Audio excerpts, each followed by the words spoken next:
games and we also work with clients. But what I really want to talk to you about today is games has gone on a massive transformation in recent years. It's going under it now, and really what the opportunity for creativity is in that space. So first thing really, I guess, just to kind of look back at where games have come from. So first era, arcades, awesome, really popular, with an niche group of people, but a lot of time and money was spent on them. The mechanics, really simple, necessitated by technology, but really addictive, to the point where we still sort of use these mechanics today. We either replicate them or evolve them. And essentially the business model was that, and the access was you went somewhere, you paid money for continued access. Then technology improved, access became easier.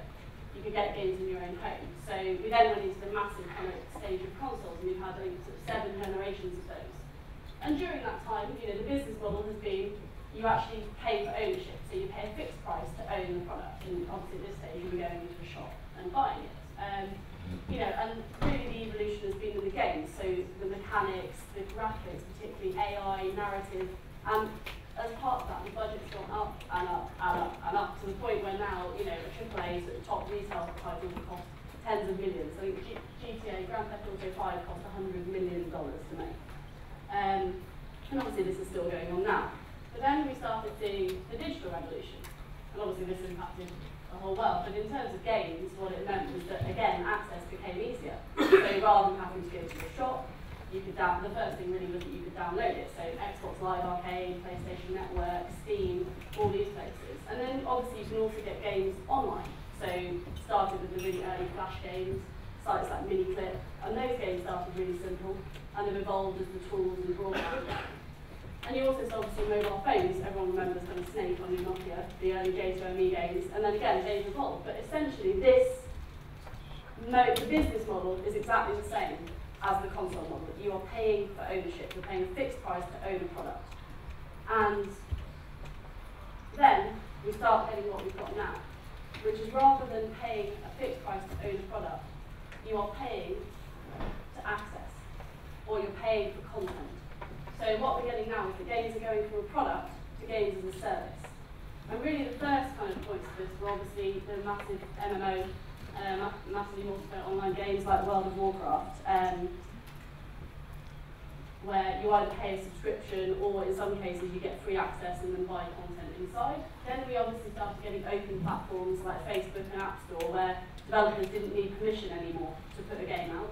And companies like Zynga came about on Facebook making social games. And with those obviously like Farmville, it's a free game and you pay for additional content. And then we start obviously with the mobile side and other games, say Angry Birds. For that one obviously you pay a small amount to download it, or in some cases they're free, and you're buying in-app content to extend that experience. And essentially all of these, whilst they vary in scope and demographic and everything, you're paying for the content. So you're paying for it, and the key to making a successful game like this is creating a persistent world where you can continually give value to your consumers and they continue to keep wanting to invest in it. So it becomes all about the content rather than the product. But really, we've only just scratched the surface of this. We're right at the beginning of it, and what interests me is what's next? What's the potential of this? Because it's only been around a few years, and what are we going to do next? So just look back very briefly at Remode and where we've come from. So we started designing our first game, Mob Control, in 2007. So that was really before this service revolution. It's kind of still in that digital era. And as grads, starting up with no experience, people thought we were crazy, but the kind of conventional wisdom was that the best thing to do would be to get a game onto Steam, which is the PC download platform. So that's what we did. We spent quite a long time making a game. We got it onto Steam, and onto other portals, and we actually ended up doing a retail deal. So it's gone to retail, primarily in North America. It's in like Walmart and stuff like that. It's a casual game. But during the time we were making that, and since then, this service revolution has happened. And so we've been looking quite closely at that because really the stats, are huge. For example, 2/3 of game downloads on the App Store now are free downloads of games. And it's predicted that within 2 years, in under 2 years, the amount of money generated through in-app purchases on the App Store will overtake paid downloads. And the App Store's only been around like 2-3 years. So, you know, and at Remode, whilst we've been working on these kind of games for clients, we haven't actually released a game in this model ourselves. So that's what we're working on at the moment. Hopefully next year we'll be releasing a game that uses a service model. So because we've been doing that, obviously, I've been thinking really about why this is a benefit, why people like this, why is it so successful already? And I think, you know, it's because the service model is so much more about the consumer. So, you know, you have to start off by looking, to make a successful service game, you have to start off by looking at what your users want. You have to start off by understanding the market, understanding what the gaps are, understanding what your users' needs are. You know, okay, Farmville might not be creative, it's basically a rip-off of Harvest Moon, but it did do that really successfully. They know what their consumers want. And to be honest, they've brought more people into gaming than arguably anybody before. So, you know, surely that should be admired. And, you know, it is much harder to make a game for a target audience than to make a game that you want to play yourself. So, you know, whilst it's easy to criticise social game developers, I think we perhaps should recognise that what they've done is open up a whole new gaming audience to us. And the question for the rest of the industry is, what do we now do? What do we do for those people? Because they're not going to want to keep playing Farmville forever. You know, there's been enough rip-offs already of that, and, you know, what's next? So, you know, I think the other thing really is that you look at AAA games and there's no innovation really, there's no differentiation between them. And, you know, the reason for that is that actually the audience is quite small and the budgets are so high. So they can't take a risk. They have to be risk averse to possibly make sure that they're making money back. You know, about here. 275 million people monthly play Zynga games on Facebook. I think it's about 295 million across Facebook as a whole. On Xbox Live Arcade, which is, I think, the biggest user base for console platforms, there's 35 million users in total. So, you know, the numbers are just staggering. And what, you know, what do we do for all these people?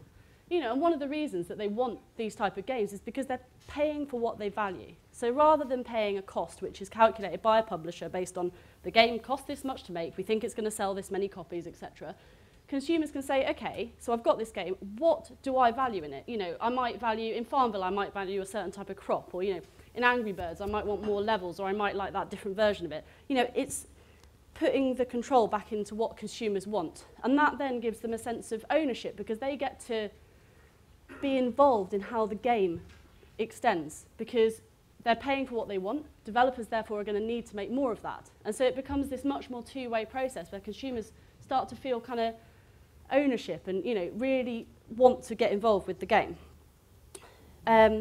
So essentially, games become more about the content, you know, and we can see this in the sense that most games in this kind of market don't focus on graphics anymore. They just focus on the fun.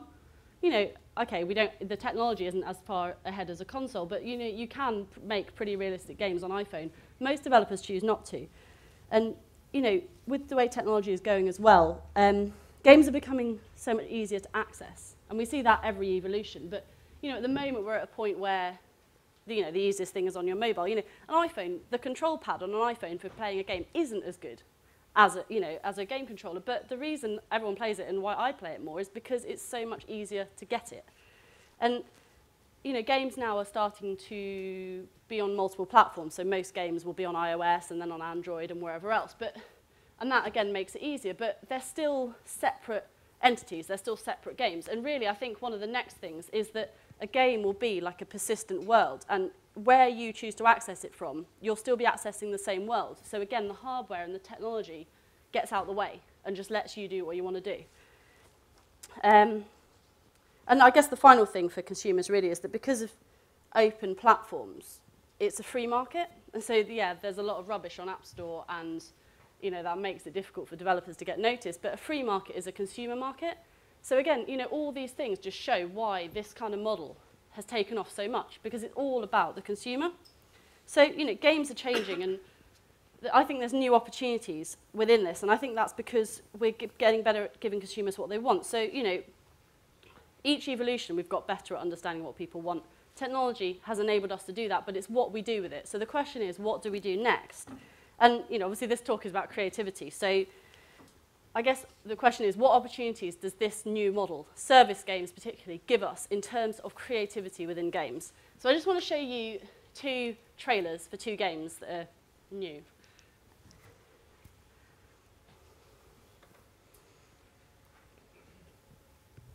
Rated M for mature.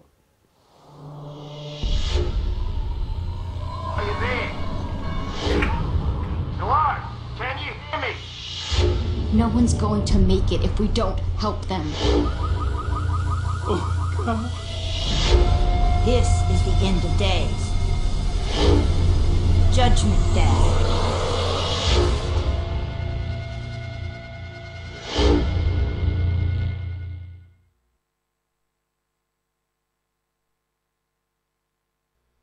Rated M for mature.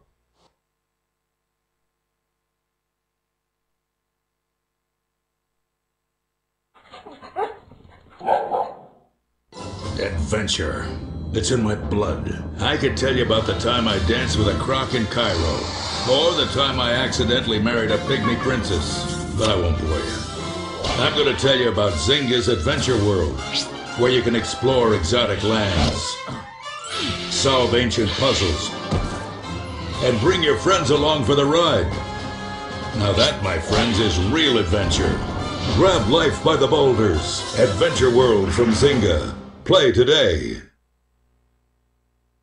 Okay, so there's just some other examples. So the first trailer there was a AAA game, Dead Island, and the other one obviously Zynga's latest game. So, you know, there's been a lot of argument in the industry and with consumers that social games particularly, but these new type of games are killing creativity.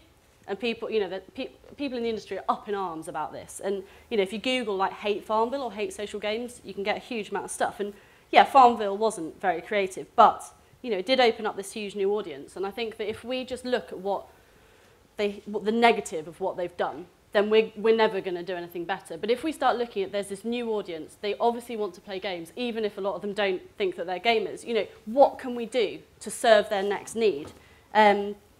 So, you know, that first trailer was implying that you're buying into this epic narrative. You know, it looked just like a film. There was absolutely no attempt whatsoever to explain what the game actually is. You have no idea.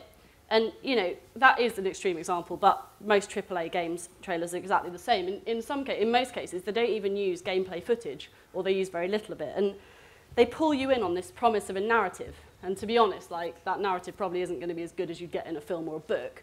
And the gameplay is the same or very similar to that you get in other games, because it's probably going to be really polished and a really, you know, complete experience, but it's not creative, you know, and it's targeting a very niche group of experience. So, you know, they're consumers. So this unique epic experience that this trailer promises you, you're not going to get because the narrative isn't as good as you could get elsewhere, and the gameplay is nothing new. You look at then at the Zynga trailer, and it tells you exactly what you're getting. You know what you're going to have to do, you know what the mechanics are, you know the game world. Okay, it's a very different target demographic, but the point is that you know what you're paying for. So really, you know, people talking about kind of destroying creativity, like, which one is the con? Which one is the one where consumers don't actually know what they're paying for? You know, games are all about rules, parameters, limitations. Which of those games, when the user makes a payment decision, are they making that decision based on the game? You know, and which one is destroying creativity? You know, which one has so little of interest in terms of the game that they can't even sell it on it? If they did, people wouldn't buy it. You know, and which of these 2 games, when it was being made, which of these 2 games do you think the developers sat there and prioritized the game? You know, what you actually have to do, the choices you have to actually make. So I'm not saying that Zynga's new game is a big creative masterpiece, perhaps much more than Farmville was, but I think it gives us an opportunity to do so, because we can take service games and we can focus our efforts as developers on the creativity of the game itself. You know, we can, rather than focusing on all the kind of smoke and mirrors and all that other stuff, we will focus on the mechanics, and because that's going to sell it, and we can be creative and we can innovate, and we're going to have to be, because that is what is going to differentiate our game from another one, not the quality of the graphics or anything else, it's the game itself. So I would argue that that is a really, really powerful tool for game designers, you know, one that we don't really see anymore outside of indie games. And unfortunately, indie games, a lot of the time, don't equate to successful businesses. So, you know, I think in this new generation of games, with service games, we have an opportunity to really be creative and monetize directly on that with our games than ever before, and really target our consumers. And the question is, will developers take that opportunity?